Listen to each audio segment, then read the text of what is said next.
Laipni lūdzam Frameo pamācībās. Šajā video es parādīšu, kā pievienot draugus un ģimenes locekļus jūsu Frameo fotorāmim.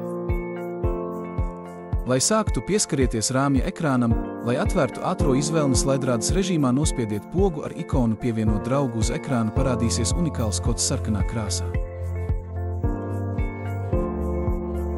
Dalieties ar šo kodu ar draugiem un ģimeni, to var izdarīt ar īsziņu, e-pastu vai telefona zvanu. Kad draugi būs saņēmuši kodu, viņiem būs jālejpielādē un jāinstalē Frameo lietotne savā viettālrunī. To var atrast App Store vai Google Play.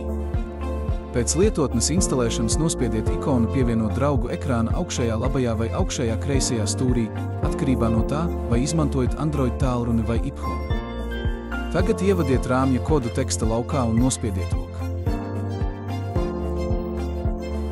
Kods ir derīgs 12 stundas no brīža, kad tas tika ģenerēts rāmī, tāpēc pārliecinieties, ka draugi to ievada lietotnē šajā laikā.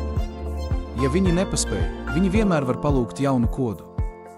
Tagad draugi ir pievienoti jūsu rāmim, un jums atliek tikai uzgaidīt, kad viņu brīnišķīgās fotogrāfijas un video sāks parādīties ekrānā. Pievienoties nepieciešams tikai vienu reizi, pēc tam viņi var sūtīt tik daudz foto, cik vēlas.